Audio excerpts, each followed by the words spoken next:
किसी देश के विकास की बुलंद इमारत उसके मजबूत इंफ्रास्ट्रक्चर की नींव पर बनती है और हमारा देश इंफ्रास्ट्रक्चर के क्षेत्र में नित नए आयाम गढ़ रहा है। आज के इस वीडियो में हम आपको ग्राउंड जीरो से दिखाएंगे देश की सबसे चौड़ी कसारा ट्विन टनल को। ये टनल मुंबई से नागपुर जाने वाली समृद्धि एक्सप्रेसवे पर बनकर तैयार है और ये टनल महाराष्ट्र की सबसे लंबी टनल भी है। महाराष्ट्र को गति देने वाले समृद्धि एक्सप्रेसवे का काम लगभग पूरा हो चुका है।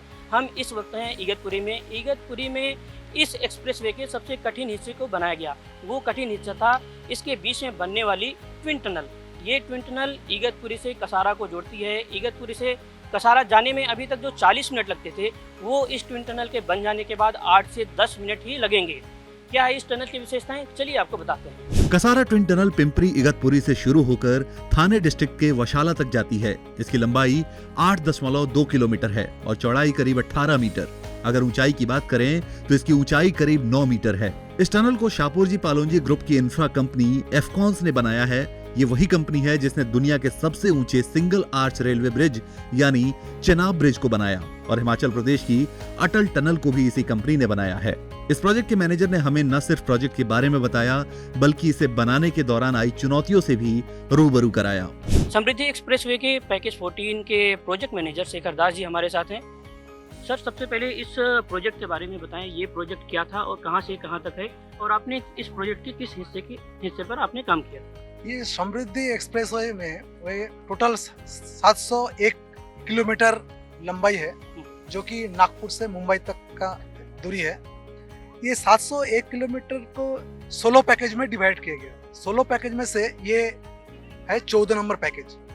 14 नंबर पैकेज में मेजर जो स्ट्रक्चर है दैट इज टनल और बाकी इसमें एक सिंपली सपोर्टेड वायडक्ट है और ये जहां हम खड़े हैं ये है बैलेंस्ड कैंटिलीवर ये वायडक्ट। तो ये प्रोजेक्ट जब शुरू हुआ आपको बताता हूँ मैं, क्योंकि हम टनल को एक साइड से 8 किलोमीटर लंबा टनल है। 8 किलोमीटर लंबा टनल को एक फेस से करना उतना आसान नहीं है। इसलिए ये यहाँ पे जो है टनल में हम लोग दोनों एंड से भी शुरू किया और बीच में से एक एडिट को खोद के इस टनल को हमने मल्टीपल फेस क्रिएट किया। मल्टीपल फेस क्रिएट करके हम जितना जल्दी हो सके टनल को ड्रिलिंग ब्लास्टिंग करके इसको हम बिफोर टाइम में खत्म किया। कसारा टनल को बनाना आसान नहीं था, खासकर तब जब इसे सह्याद्री की ऊंची पहाड़ियों को काट कर बनाया जाना था। फिर भी एफकॉन्स ने न सिर्फ इंजीनियरिंग मार्वल को बनाया बल्कि डेडलाइन से 3 महीने पहले ही इसे बनाकर पूरा कर दिया। इस टनल को बनाने में क्या क्या प्रॉब्लम्स फेस करनी पड़ी आपको? इसमें क्या है ना, जो इगतपुरी साइड का जो फेस है वहाँ पे बहुत बारिश होता है। बारिश होने और वो टनल जो है डाउनग्रेडेड है। डाउनग्रेड होने का कारण क्या है, जब बारिश का पानी कंट्रोल नहीं करने से वो सीधा जाके जहाँ पे फेस में काम चल रहा है, क्योंकि अंडरग्राउंड है, फेस में काम चल रहा है, वहाँ पे जाके वाटर स्टैग्नेंट हो जाता है तो काम बंद हो जाता है। इसलिए क्या है ना, प्रॉपर डिवाटरिंग सिस्टम करना है उसमें, वो हमने किया है। और ऑपोजिट साइड में क्या है, ये फॉरेस्ट लैंड है। टोटल फॉरेस्ट लैंड में ब्लास्टिंग बहुत कंट्रोल ब्लास्टिंग करना है। उसके बाद टाइम फिक्स्ड किया हुआ था, जिस टाइम के बाद आप ब्लास्ट नहीं कर सकता है because animals will be disturbed. उसके बाद हम लोगों ने उसी हिसाब से इसको टनल में ड्रिलिंग ब्लास्टिंग करते हुए लेके गया। फिर हमने क्या किया, एक एडिट क्रिएट किया। एडिट क्रिएट करके उसके एडिट्स के थ्रू और क्रॉस प्रोसेस के थ्रू और 4 फेस क्रिएट किया। टोटल 8 फेस में हम ड्रिलिंग ब्लास्टिंग करते हुए ये टनल को खत्म किया। आग लगने की स्थिति से निपटने के लिए इस टनल में खास यूरोपियन टेक्नोलॉजी का यूज किया गया है। इसे कहते हैं वाटर मिस्ट सिस्टम। मिस्ट यानी धुंध।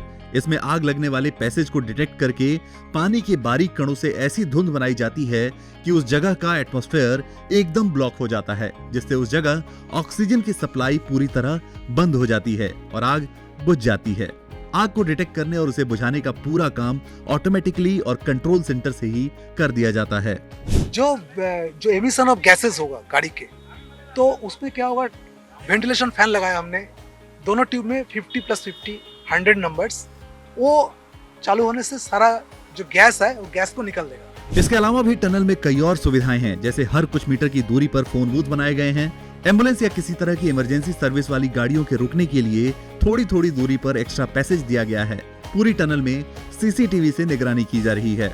आमतौर पर टनल में सबसे बड़ी समस्या जो हो सकती है वो है जब टनल के बीच में कोई हिस्सा दोनों तरफ से ब्लॉक हो जाए। ऐसी स्थिति से निपटने के लिए इस टनल में कुल 26 क्रॉस पैसेजेस बनाए गए हैं, यानी एक तरफ की टनल से दूसरी तरफ की टनल में जाने के लिए रास्ते बनाए गए हैं। इसके अलावा टनल के बीचों बीच भी बाहर जाने के लिए एक रास्ता बनाया गया है।